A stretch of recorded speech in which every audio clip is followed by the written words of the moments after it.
Questão 12, texto 1. Prevista na Política Nacional de Educação Especial, a educação inclusiva constitui uma ação política, cultural, social e pedagógica em defesa do direito de todos os estudantes de estarem juntos, aprendendo e participando sem nenhum tipo de discriminação. Para que isso seja possível, a escola precisa reconhecer os próprios desafios e encontrar estratégias pedagógicas para que práticas discriminatórias sejam superadas por meio de um sistema educacional inclusivo, o que gerará alterações na organização estrutural e cultural do ambiente escolar. Mais que adequar espaços às necessidades de cada aluno com deficiência, o projeto pedagógico inclusivo deve garantir a sua integração como cidadão e proporcionar oportunidades iguais. Isso significa que toda escola precisa estar preparada para essas mudanças de paradigmas, oferecendo aos professores e funcionários segurança e respaldo para lidar com tal realidade. Texto 2. As novas tendências museológicas multissensoriais entendem o museu como um espaço vivo e reativo, distante do armazém de preciosidades, silencioso e intocável do passado. Uma maior aposta na comunicação e na interatividade traz novas emoções aos visitantes e novos desafios a curadores e equipes de mediação educativa. Para transformar a visita ao museu em experiência memorável para as pessoas com perfis diversificados, torna-se necessário explorar técnicas e tecnologias que permitam a criação de conteúdos informativos, didáticos e lúdicos que cativem o interesse e se adaptem às necessidades de cada visitante. A partir da leitura dos textos e acerca da relação entre arte e as práticas pedagógicas inclusivas, avalie as afirmações a seguir. 1. O investimento em tecnologias contribui para romper barreiras físicas que os recursos analógicos podem ocasionar, tanto em termos de produção como de fruição, recepção de produções visuais e culturais. 2. A criação de uma multiplicidade de soluções técnicas e tecnológicas adaptáveis às mais diversas situações contribui para que os sujeitos superem vários de suas limitações, o que lhes proporciona experiências singulares. 3. O incentivo à criação de estratégias que valorizam potencialidades coletivas, mais que potencialidades individuais, oferece condições de desenvolvimento da criatividade e propicia a formação artística dos sujeitos. 4. A formulação de estratégias de comunicação baseadas em multiformato e na estimulação multissensorial, a fim de construir dinâmicas lúdico-educativas, possibilita a interação ativa entre sujeito e ambiente de educação. É correto apenas o que se afirma em, e temos as alternativas. Bom, os dois textos dialogam ao destacar a necessidade da inclusão e acessibilidade em espaços de aprendizagem e cultura. O texto 1 aborda a educação inclusiva como um direito que ultrapassa uma simples adaptação física da escola, exigindo mudanças estruturais, mudanças culturais e pedagógicas para garantir a participação plena de todos os alunos. Ele ressalta que a inclusão significa transformar práticas discriminatórias e oferecer igualdade de oportunidades, apoiando professores e funcionários nesse processo. Já o texto 2 vai ampliar essa perspectiva para o campo cultural, mostrando como os museus, que eram vistos antes como espaços estáticos, assumem hoje uma dimensão multissensorial, né? Uma dimensão interativa voltada à diversidade de públicos. A aposta em comunicação, interatividade e tecnologias acessíveis torna a experiência museológica mais democrática e significativa. Em conjunto, então, os dois textos reforçam que tanto a escola quanto o museu devem se reinventar para se tornarem espaços inclusivos, capazes de respeitar diferenças, de estimular a participação e de garantir o acesso equitativo ao conhecimento e à cultura. Então, visto isso, vamos avaliar as afirmações para saber qual ou quais são verdadeiras. O investimento em tecnologias contribui para romper barreiras físicas que os recursos analógicos podem ocasionar, tanto em termos de produção como de fruição, recepção de produções visuais e culturais. Verdadeiro, né? O investimento em tecnologias amplia o acesso e a participação cultural ao oferecer recursos que rompem barreiras que eram impostas por suportes tradicionais, né? Os analógicos. No campo da produção, as ferramentas digitais permitem que artistas e criadores explorem novas linguagens, né? Novas técnicas, novos formatos, democratizando o processo criativo.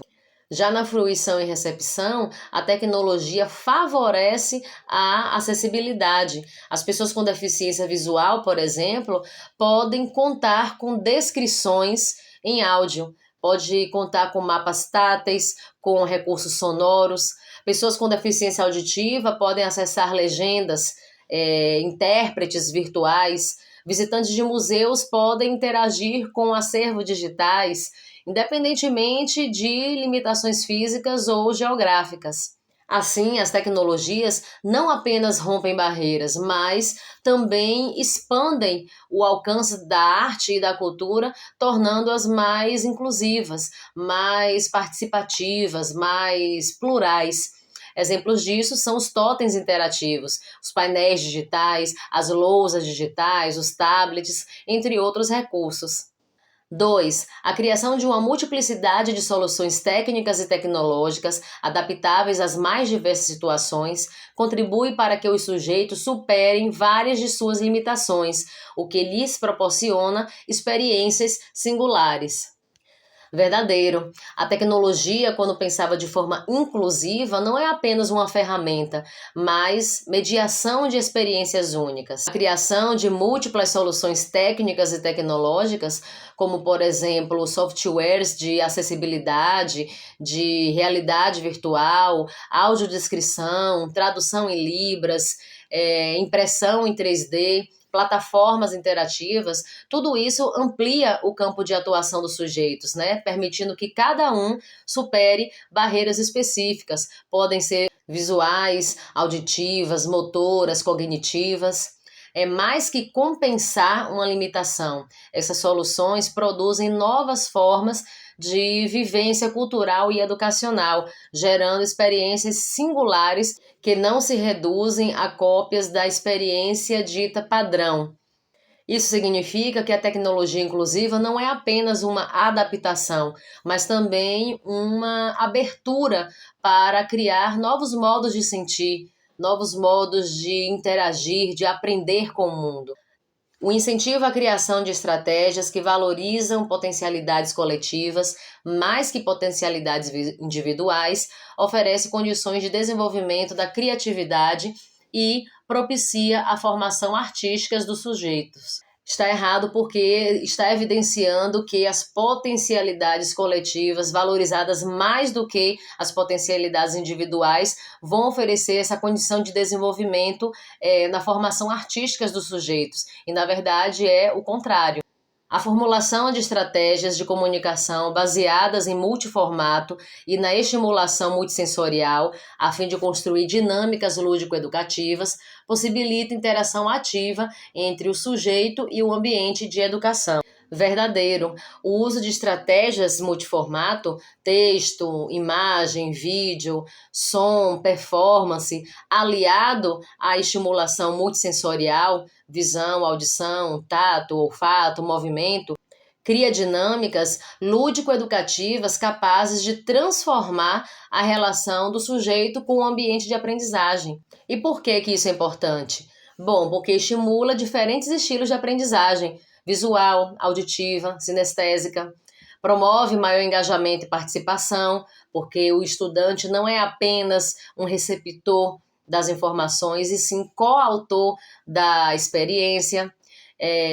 Favorece a inclusão, já que diferentes formatos e estímulos podem atender às necessidades e públicos diversos. Enriquece a formação artística e cultural ao transformar o processo educativo em um espaço vivo, criativo, interativo. Enfim, ao tornar a comunicação mais diversa e sensorial, A educação se aproxima da arte, despertando a criatividade, a curiosidade, a imaginação, o diálogo entre o sujeito e o ambiente de ensino. Assim, as afirmativas 1, 2 e 4 são verdadeiras, e o gabarito para essa questão é a letra D. Há muito tempo, o corpo negro é cercado por estereótipos. Ora é erotizado, prevalecendo nesse caso os corpos das mulheres, ora é marginalizado. A musa Michelle Mathieusi, em sua performance Merci beaucoup, Blanco, explora criticamente, a partir de suas características pessoais, estereótipos sociais.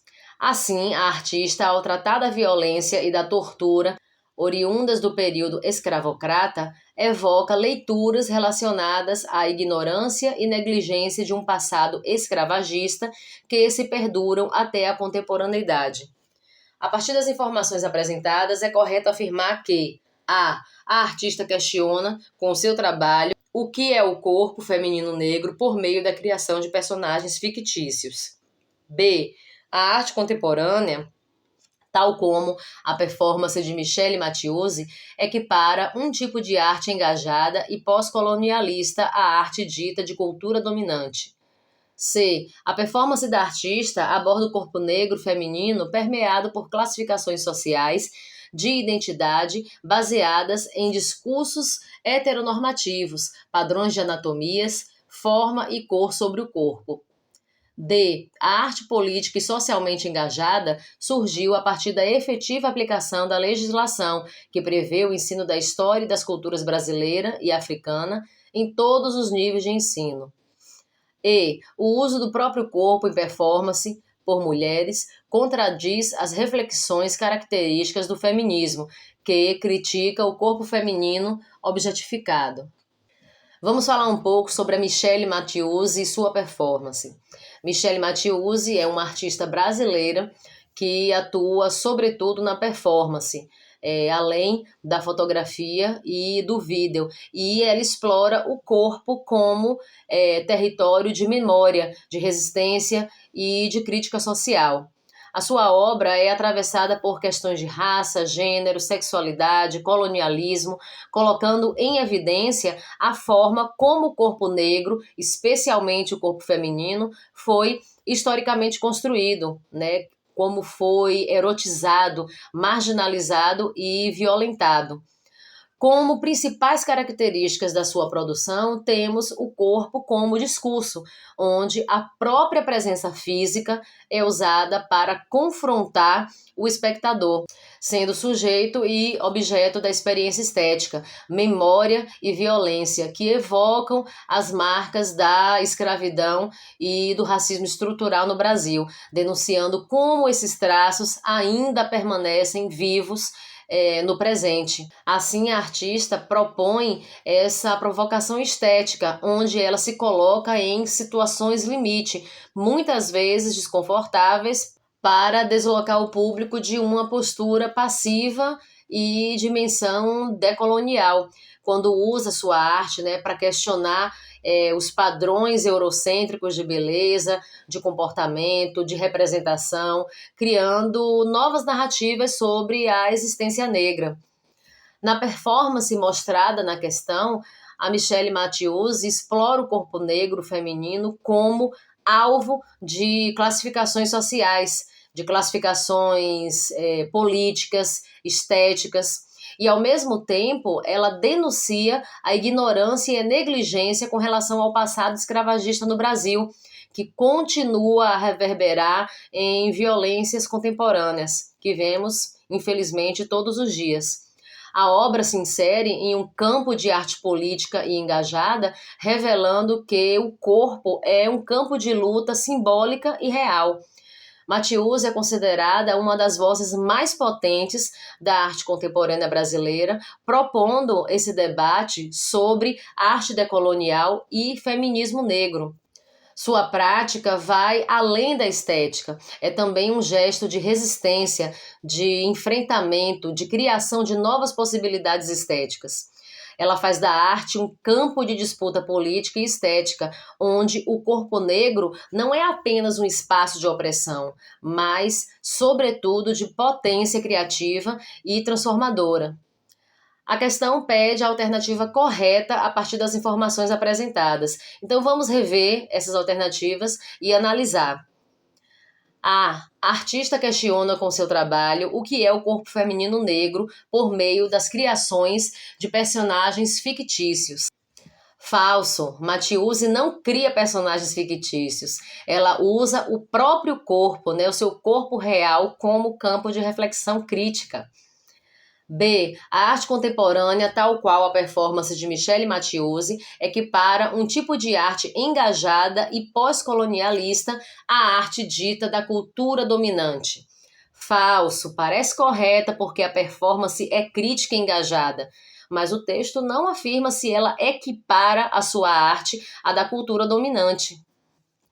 C. A performance da artista aborda o corpo negro feminino permeado por classificações sociais de identidades baseadas em discursos heteronormativos, padrões de anatomias, forma e cor sobre o corpo. Exatamente isso, né? O trabalho de Matiusi realmente aborda o corpo negro feminino como território de disputas e classificações sociais baseadas em identidade, forma, cor, padrões normativos. É o gabarito da questão, alternativa C. Mas vamos ver as outras. D. A arte política e socialmente engajada surgiu a partir da efetiva aplicação da legislação que prevê o ensino da história e das culturas brasileira e africana em todos os níveis de ensino. Falso. A arte engajada não surgiu a partir dessa lei, que prevê o ensino da história e cultura afro-brasileira e africana nas escolas, a Lei 10.639 de 2003. Ela já existia antes, Essa lei apenas reforça a sua relevância. E o uso do próprio corpo em performance por mulheres contradiz as reflexões características do feminismo, que critica o corpo feminino objetificado. Falso também, O uso do corpo por mulheres na performance não contradiz o feminismo, muito pelo contrário, é uma forma de reapropriação crítica do corpo objetificado. Assim, o gabarito para essa questão é a alternativa C. Questão 14. As imagens a seguir apresentam 2 murais da artista Pamela Castro, mais conhecida como Anarquia Boladona, que faz da sua arte um instrumento de voz à luta feminista negra. Na imagem 1, vemos o mural Jardim da Sororidade, localizado no Rio de Janeiro, e na imagem 2, a obra Together We Are Stronger, no Stedelijk Museum, em Amsterdã. A partir dos diálogos estabelecidos entre as artes contemporâneas e as causas feministas e étnico-raciais, que interseccionam raça, gênero e classe como demarcadores do acesso ao poder, privilégio e prestígio, avalia as asserções a seguir e a relação proposta entre elas. 1. O grafite se impõe como expressão artística e manifestação cultural potente por falar ao número expressivo de pessoas, dando voz à agenda do feminismo negro, da igualdade de gênero e do racismo, porque o grafite surge como arte que nasce nas ruas, aliada às causas das minorias, e por isso é tido como arte pública, uma vez que interfere diretamente na cidade por meio da participação nos espaços públicos que servem de cenário para a crítica e a denúncia social. A respeito dessas asserções, assinale a opção correta. Bom, vamos começar falando sobre a artista Anarquia Boladona, que é o pseudônimo de Pamela Castro. É uma artista visual, grafiteira, performer e ativista feminista carioca, considerada uma das pioneiras do grafite feito por mulheres no Brasil. Ela ganhou notoriedade nos anos 2000 ao assinar suas obras com o nome de Anarquia Boladona, uma persona criada para ocupar o espaço público com força, com ousadia e com irreverência. O nome Anarquia Boladona reflete a mistura de rebeldia, anarquia, e a gíria boladona, que no Rio de Janeiro pode significar nervosa, indignada, intensa. E essa identidade artística Foi uma estratégia de afirmação em meio a um local marcado pelo machismo, transformando sua presença em ato político. Ela foi uma das primeiras mulheres a se destacar em um cenário dominado por homens, que já trazia em si uma dimensão de resistência. Seus murais abordam temas como violência doméstica, direitos das mulheres, sexualidade, empoderamento feminino. E além do grafite, também utiliza performance e intervenções urbanas, muitas vezes colocando o próprio corpo em jogo como forma de protesto. Fundou a Rede NAMI, organização que promove arte urbana e oficina para mulheres, com o objetivo de enfrentar as desigualdades de gênero. Embora atue mais como Pamela Castro, o período como anarquia boladona é lembrado como fundamental para abrir caminhos para outras mulheres do grafite e consolidar a arte urbana como espaço de luta feminista. E agora que você conhece mais sobre essa artista, vamos analisar as asserções para descobrir a alternativa correta. O grafite se impõe como expressão artística e manifestação cultural potente por falar um número expressivo de pessoas, dando voz à agenda do feminismo negro, da igualdade de gênero e do racismo. Porque o grafite surge como arte que nasce nas ruas, aliada às causas das minorias, e por isso é tido como arte pública, uma vez que interfere diretamente na cidade por meio da participação nos espaços públicos que servem de cenário para a crítica e para a denúncia social. Bom, as asserções 1 e 2 são proposições verdadeiras e a segunda é uma justificativa correta da 1. O grafite é reconhecido como uma forma de arte urbana que alcança um grande público e, em muitos casos, se associa a pautas sociais e identitárias.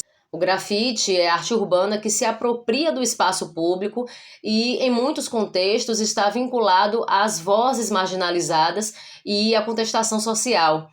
Assim, a segunda asserção vai explicar e vai fundamentar a primeira.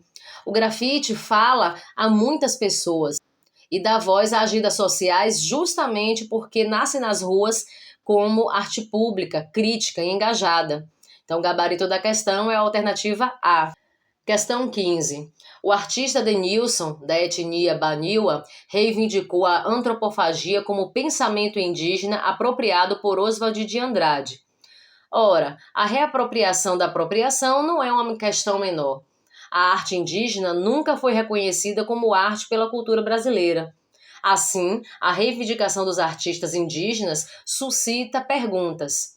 Se a contribuição dos índios foi decisiva para a arte brasileira, por que os artistas indígenas precisam de passaporte para entrar no sistema da arte contemporânea? Em outras palavras, por que precisam provar que o que fazem é arte, segundo os critérios ocidentais, se a arte moderna brasileira viu em suas criações potência estética suficiente para tomá-las como matriz para sua própria existência? A partir do texto e da imagem apresentados, assinale a opção correta.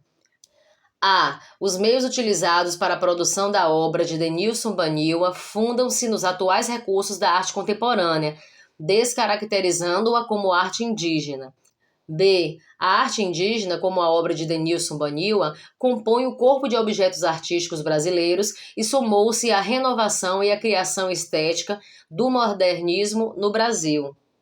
C. A infogravura de Denilson Baniwa problematiza a presença do indígena na arte, mas também a defesa de seus direitos como brasileiros nas questões territoriais e de defesa da vida. D. O artista, ao utilizar em seu desenho códigos visuais semelhantes ao viés ocidentalista de representação naturalista, demonstra a interiorização de sua subalternidade étnica e cultural. E. Os critérios universais existentes para determinar de antemão que um objeto singular possa ser considerado como obra de arte, seja indígena ou não indígena, são norteados por um conceito comum de arte. Denilson Baniwa é um dos nomes mais importantes da arte indígena contemporânea no Brasil. Nascido em 1984, no Amazonas, pertence ao povo Baniwa, da região ali do Alto Rio Negro.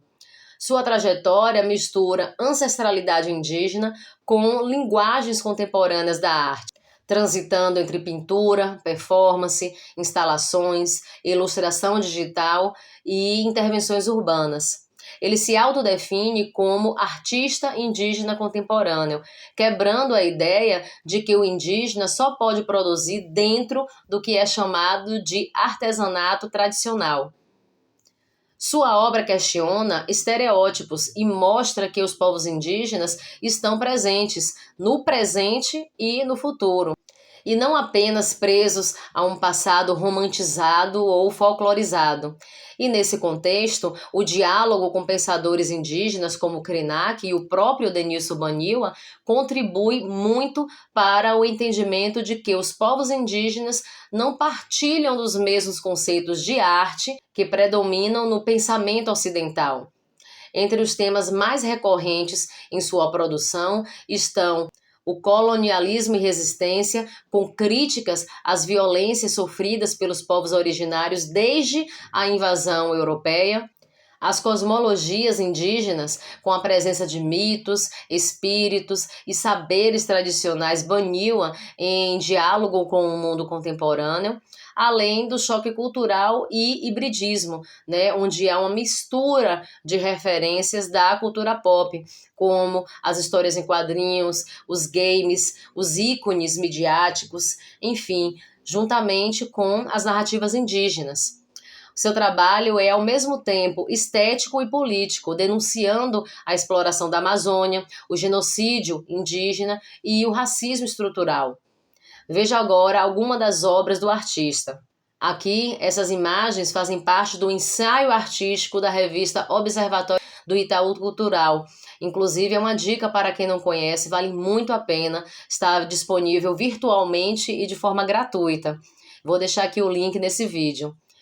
E em todas essas imagens vemos a temática indígena com um viés político, de crítica, de denúncia. Seguimos aqui com Natureza Morta, de 2016, que faz parte do acervo do MASP. Enfim, né, tem muitas outras obras. O Baniwa expõe no Brasil e internacionalmente, sendo reconhecido como uma das vozes que ampliam a noção de arte contemporânea, incorporando perspectivas indígenas de forma crítica, inovadora e esclarecedora, né, rompendo com estereótipos. Conhecendo um pouco mais sobre esse artista, vamos voltar então para a questão. A questão traz esse contexto da antropofagia, do modernismo, como uma apropriação do Oswald de Andrade. Denilson Baniwa provoca tensões e ressignifica a relação do modernismo brasileiro com as culturas indígenas do Brasil através da sua obra, já que mesmo que o movimento modernista tenha dado centralidade para o indígena e as suas culturas em suas discussões sobre a formação da identidade nacional, Baniwa e outros artistas indígenas contemporâneos afirmam que o movimento se apropriou de elementos dessas culturas sem uma compreensão adequada ou respeito por sua origem e pelo seu significado.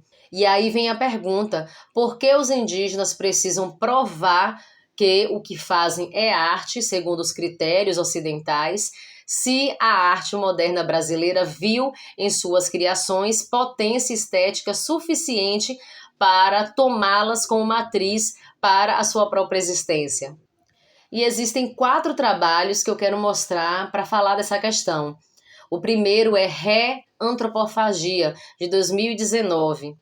Baniwa revisita a antropofagia modernista de Oswald de Andrade, mas a coloca em perspectiva indígena contemporânea.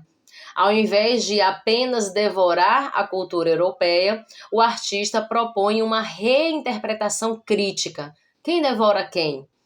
A obra joga com o sentido de inversão. Os povos indígenas, que sempre foram vistos como objeto da antropofagia, né, modernista, agora assumem a voz ativa, né, devorando e ressignificando a cultura dominante. Em O Antropólogo Moderno Já Nasceu Antigo, também de 2019, Baniwa questiona a figura do antropólogo, que historicamente observou e classificou os povos indígenas. O título já é uma crítica irônica. O antropólogo moderno, que se dizia inovador, já nasce ultrapassado porque carrega olhares coloniais e preconceituosos. A obra expõe a hierarquia de saberes, mostrando como a ciência ocidental muitas vezes se sobrepôs aos conhecimentos indígenas. Já em Modernismo, Decifra-me ou Te Devoro, de 2021, mostra uma obra que dialoga diretamente com o Manifesto Antropofágico, de 1928. O jogo de palavras lembra a esfinge, decifra-me ou te devoro, né? Mas aqui há uma inversão. O modernismo brasileiro é colocado à prova. O artista questiona: será que o modernismo realmente incorporou a visão indígena ou apenas se apropriou dela de forma superficial, sem conhecimento, sem saber dos seus significados? A obra é um chamado à crítica ao centenário da Semana de Arte Moderna, que foi em 2022. E Tupi or Not Tupi, That's the Question, também de 2021, é uma paródia de Shakespeare, né? Ser ou não ser, eis a questão, mesclada ao célebre verso do Manifesto Antropofágico, Tupi or Not Tupi, That's the Question. E Baniwa problematiza essa frase, mostrando como a questão indígena foi transformada em slogan modernista sem a devida profundidade. Então, a sua releitura busca recolocar o sujeito indígena no centro, em vez apenas de uma figura exótica, né, uma referência exótica para a arte moderna. E vale lembrar aqui que a arte indígena, na perspectiva do eurocentrismo, sempre foi menosprezada.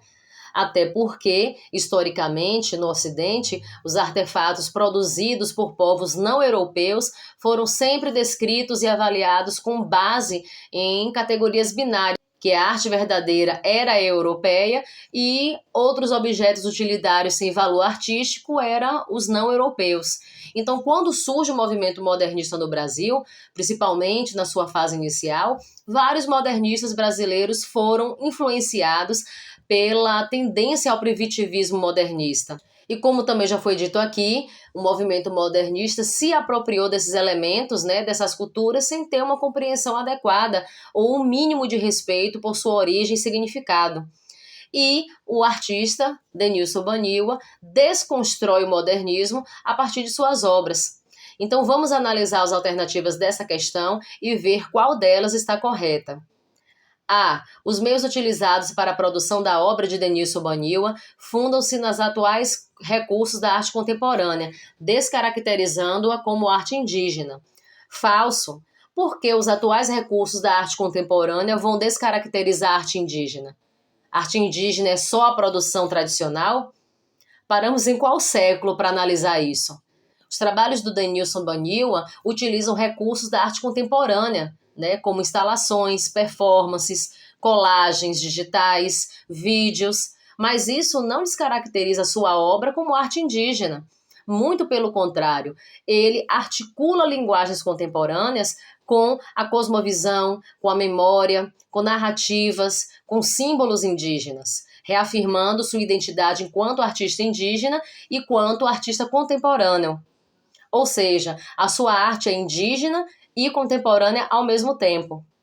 B. A arte indígena, como a obra de Denilson Baniwa, compõe o corpo de objetos artísticos brasileiros e somou-se à renovação e à criação estética do modernismo no Brasil. Falso. Acabamos de ver que o modernismo se apropriou da cultura indígena sem a compreensão da sua origem e dos seus significados. A obra de Baniwa não se somou ao modernismo, ela surge um século depois, em um diálogo crítico com esse movimento, né, como a gente viu nessas obras do artista. Ele revisita e questiona a forma como o modernismo se apropriou das culturas indígenas, né, sem dar voz aos próprios indígenas. C. A infragravura de Denilson Baniwa problematiza a presença do indígena na arte, mas também a defesa de seus direitos como brasileiros nas questões territoriais e de defesa da vida. Exatamente. Podemos dizer que a infogravura de Baniwa é uma arte engajada que articula a linguagem visual mais ativismo indígena, justamente para reafirmar que os povos originários são sujeitos de direito, são parte essencial da nação brasileira e que são protagonistas na defesa dos seus territórios e das suas culturas.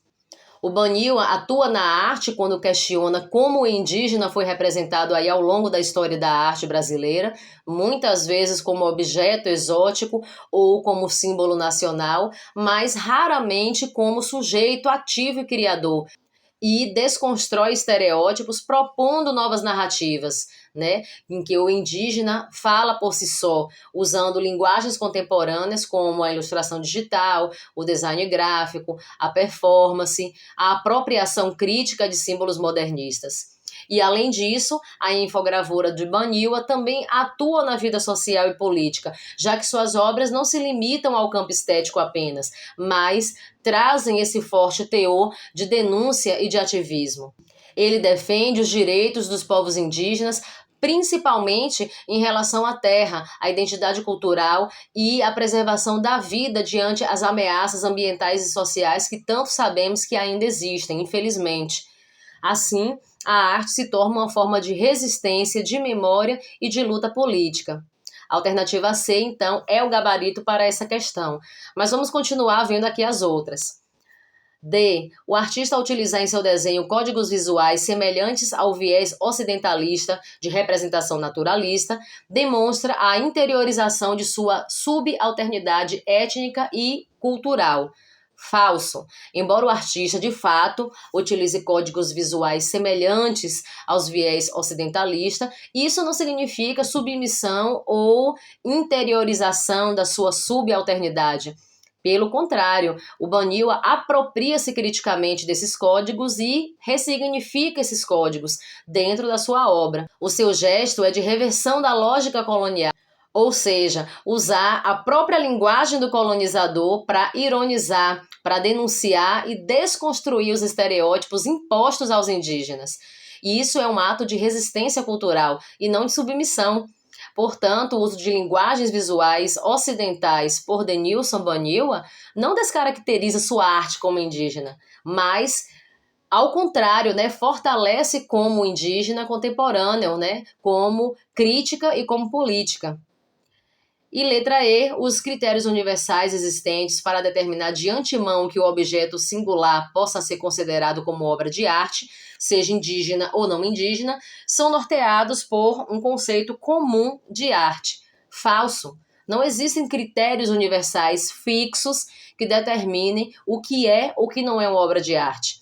O conceito de arte é histórico, é cultural e contextual. Ele vai mudar, né, conforme o tempo, conforme a sociedade, os grupos que produzem essa arte, que interpretam essa arte. E no caso da arte indígena, por exemplo, durante muito tempo foi considerada apenas artesanato, ritual, objeto etnográfico, né, não sendo reconhecida como arte dentro da perspectiva ocidental. Hoje, no entanto, existem muitos artistas indígenas contemporâneos, como o próprio Denilson Baniwa, o Jaides Bell, a Dayara Tucano, a Arissana Pataxó, que mostram que a produção indígena também dialoga com o sistema da arte contemporânea, mas sem perder os seus saberes e suas cosmologias próprias. Então, não há um conceito único e universal de arte, mas sim múltiplas concepções ocidentais, indígenas, africanas, orientais, entre outras, né? E são todas válidas e coexistentes. Portanto, para essa questão, o gabarito é a alternativa C. Bom, por hoje é isso, e no próximo vídeo vamos continuar com essas questões objetivas específicas do ENAD de 2021. Compartilhe esse vídeo com alguém que você sabe que vai gostar, e qualquer dúvida ou sugestão é só escrever um comentário aqui nesse vídeo. Espero que você tenha entendido bem, tirado todas as suas dúvidas, continue estudando e até mais.